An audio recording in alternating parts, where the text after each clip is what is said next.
할렐루야, 좋은 아침입니다. 10월 10일 금요일 매일 말씀 묵상 시작하겠습니다. 이 아침 우리에게 주시는 하나님의 말씀은 민수기 16장입니다. 민수기 16장 43절부터 50절까지의 말씀 제가 봉독하겠습니다. 하나님의 말씀입니다. 모세와 아론이 회막 앞에 이르매 여호와께서 모세에게 말씀하여 이르시되 너희는 이 회중에게서 떠나라. 내가 순식간에 그들을 멸하려 하노라 하시매 그 두 사람이 엎드리니라. 이에 모세가 아론에게 이르되 너는 향로를 가져다가 제단에 불을 그것에 담고 그 위에 향을 피워가지고 급히 회중에게로 가서 그들을 위하여 속죄하라. 여호와께서 진노하셨으므로 연병이 시작되었음이니라. 아론이 모세의 명령을 따라 향로를 가지고 회중에게로 달려간즉 백성 중에 연병이 시작되었는지라.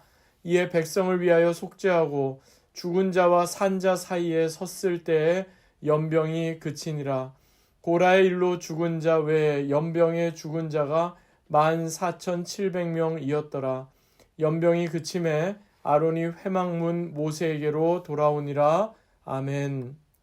이는 우리에게 주시는 하나님의 말씀입니다. 주님 감사합니다. 본문을 중심으로 죽은 자와 산 자 사이에, 죽은 자와 산 자 사이에라는 제목으로 함께 말씀을 나누겠습니다. 오늘 본문은 이스라엘 백성들 가운데 갑자기 연병이 시작되었다는 말씀으로 오늘 본문 시작이 되죠.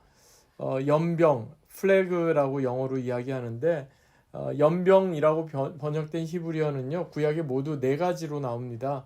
그 중에서 오늘 본문인 민수기에만 3가지의 단어, 민수기 11장, 민수기 14장, 그리고 오늘 본문인 민수기 16장에 이렇게 등장을 합니다. 원래 연병, 이것은요, 하나님께서 하나님의 백성들을 징계하시거나 심판하셨을 때 사용했던 도구가 아닙니다. 연병은요, 하나님을 대적하고 하나님의 백성들을 학대, 억압했던 이방 백성들, 이방 족속들을 심판하던 수단이었습니다. 과거 이스라엘 백성들이 애굽에 있을 때 마지막 10가지 재앙 중에 연병이 창궐했던 것처럼 말입니다. 그런데 이처럼 하나님을 대적하던 이방 백성들, 이방 족속들을 심판할 때 사용되던 이 연병이 오늘 본문을 보니까 안타깝게도 지금 이스라엘 백성들 가운데 창궐했다, 이렇게 말씀하고 있습니다. 그렇다면 여러분, 이것은 무슨 의미이겠습니까? 이것은요, 안타깝게도 이스라엘 백성들은 더 이상 하나님의 백성이 아니다, 이런 의미를 담고 있습니다. 이것은 후대에 기록된 예레미야 선지자의 그 글에도 분명히 전해지는 내용인데요. 예레미야 44장 11절부터 13절에 이런 말씀이 나옵니다. 제가 봉독해 보겠습니다. 그러므로 만군의 여호와 이스라엘의 하나님께서 이같이 말씀하시니라. 보라, 내가 얼굴을 너희에게로 향하여 환난을 내리고 온 유다를 끊어 버릴 것이며 또 내가 애굽 땅에 머물러 살기로 고집하고 그리로 들어간 유다의 남은 자들을 처단하리니 그들이 다 멸망하여 애굽 땅에서 엎드러질 것이라. 그들이 칼과 기근에 망하되 낮은 자로부터 높은 자까지 칼과 기근에 죽어서 저주와 놀램과 조롱과 수치의 대상이 되리라. 내가 예루살렘을 벌한 것 같이 애굽 땅에 사는 자들을 칼과 기근과 전염병으로 벌하리니. 칼과 기근과 전염병으로 벌한다, 이렇게 되어 있죠. 여기에서 전염병이 바로 오늘 본문에 나오는 연병과 같은 단어입니다. 하나님께서는요, 하나님을 대적하는 자들을 심판하실 때 이 심판은 비록 하나님의 백성일지라도 더 이상 하나님의 백성으로 인정될 수 없다라고까지 마지막 순간으로 이렇게 여겨질 때 바로 칼과 기근과 전염병으로 그들을 심판하신다 말씀하는 거죠. 하지만요, 바로 이때 모세는 이러한 하나님의 큰 진노와 심판을 분명히 감지합니다. 그래서 하나님께서 고라와 그의 추종자들, 모세와 아론, 그리고 하나님을 대적했던 자들을 진노하시고 심판하셨던 것처럼 이제 이스라엘 백성들에게 진노하시고 심판하셔서 그들 가운데 연병이 퍼지게 되었다는 사실을 알고 황급히 아론을 부릅니다. 그리고 다음과 같이 당부합니다. 당장 향로를 가져다가 제단의 불을 그것에 담고 그 위에 향을 피워가지고 급히 회중에게로 가서 그들을 위하여 속죄하라 하는 겁니다. 여러분, 누가 감히 백성의 죄악으로 말미암아 하나님께서 진노하시는 이 상황을 대신 막아설 수 있단 말입니까? 또한 누가 감히 하나님의 진노를 그치게 할 수 있다는 말입니까?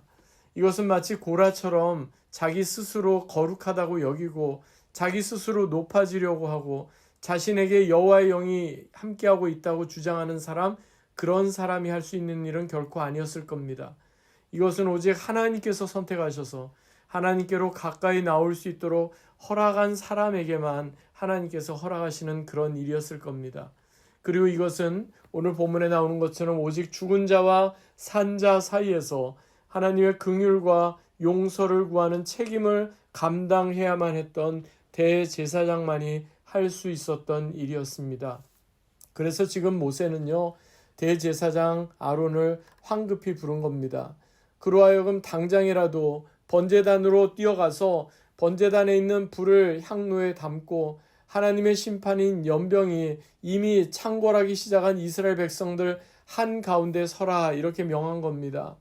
즉 이미 하나님을 거역하여 죽임을 당한 자와 아직 죽임을 당하지는 않았지만 생명이 위급한 자 사이에서, 오늘 본문에 따르면 죽은 자와 산 자 사이에서 마지막으로 하나님의 용서와 하나님의 긍휼을 구하라, 이렇게 명했던 겁니다. 그 내용이 오늘 본문 47절, 48절 말씀에 나오는데요. 이렇게 말씀합니다.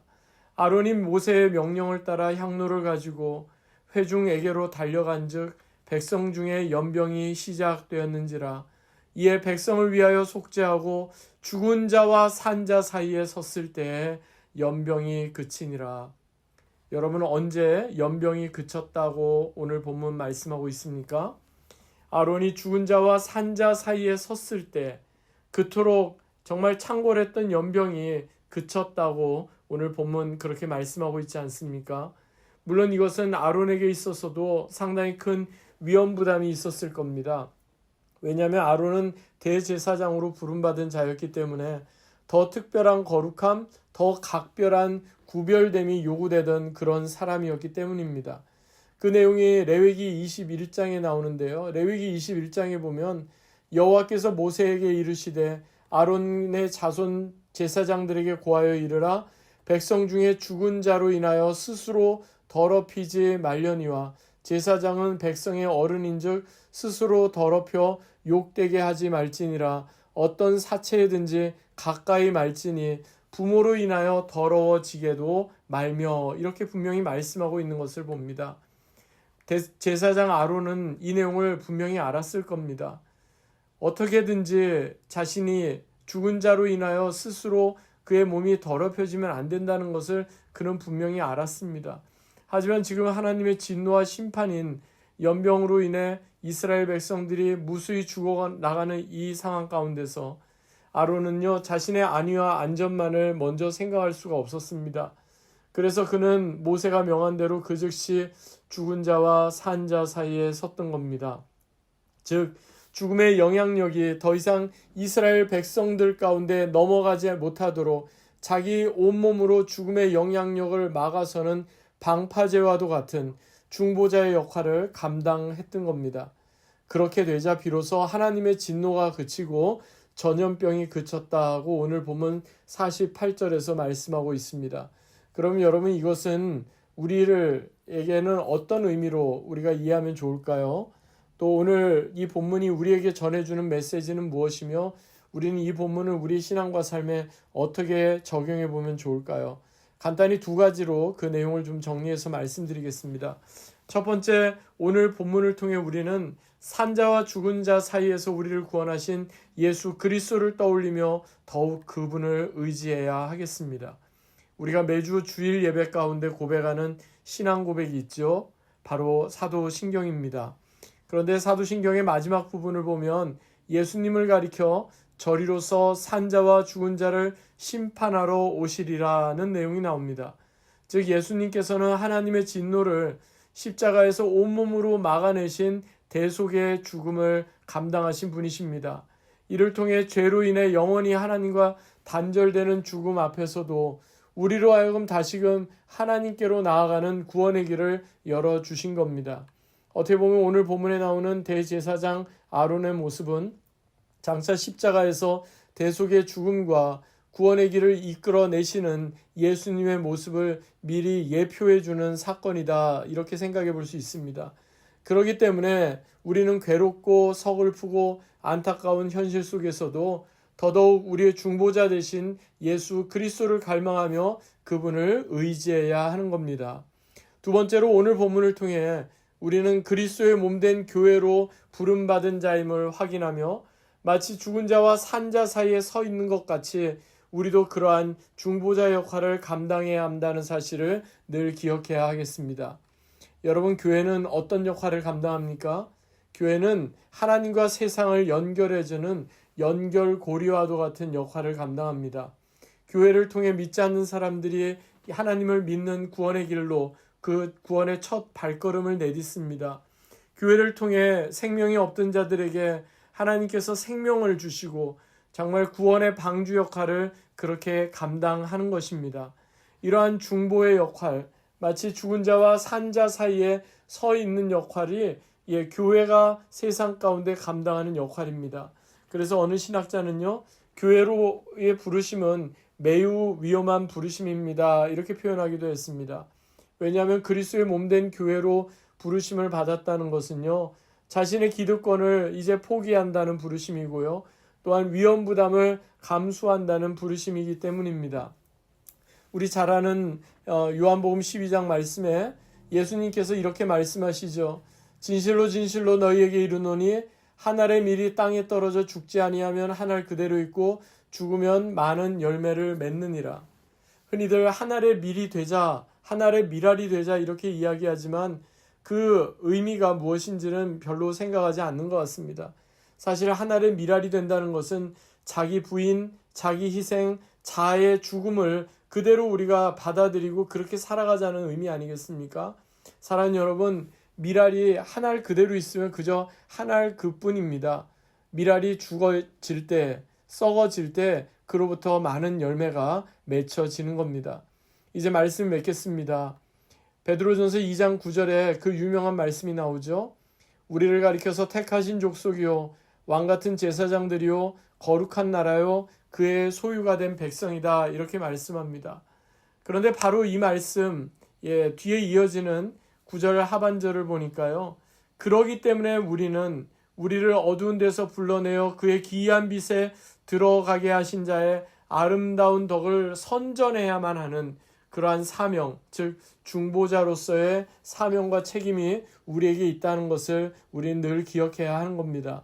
그러므로 때로는 우리의 마음을 무겁게 하고 때로는 우리가 화가 나고 또 우리의 마음이 어려운 그런 막막한 현실을 살아가지만 하나님 앞에 엎드렸던 모세와 아론처럼 우리도 하나님의 긍휼과 하나님의 은혜를 구해야 하겠습니다. 그리고 하나님의 엄중한 부르심 앞에서 우리도 예수님이 그러하셨던 것처럼 죽은 자와 산 자 사이에서, 그리고 아론이 그러했던 것처럼 끝까지 중보자의 역할을 그렇게 감당해야 하겠습니다. 그래야 비록 지금 우리를 둘러싼 현실은 결코 녹록지 않지만 어떠한 상황과 형편 속에서도 우리는 원망과 불평이 아니라 우리의 구원자 되신 예수 그리스도를 더욱 의지하며 우리의 중보자 되신 예수 그리스도를 따라서 우리도 그렇게 주님을 닮아가는 신실한 믿음의 삶을 살아가야 하겠습니다. 오늘도 이 말씀 붙잡고 믿음으로 승리하는 저와 여러분 되시기를 주 예수 그리스도의 이름으로 간절히 축원합니다. 아멘. 하나님 아버지 감사합니다. 오늘 주신 이 말씀 우리의 마음에 깊이 되새깁니다. 죽은 자와 산 자 사이에서 우리의 참된 중보자가 되어주신 예수님 우리가 더 의지하며 우리도 세상 가운데 주님께서 우리에게 맡기신 교회의 사명, 중보자로서의 사명을 잘 감당해내는 귀한 하루가 되게 하옵소서. 감사드리며 존귀하신 주 예수 그리스도의 이름으로 간절히 기도하옵나이다. 아멘. 오늘도 이 말씀 붙잡고 믿음으로 승리하는 귀하고 복된 하루 되시기 바랍니다. 주님의 이름으로 축복합니다.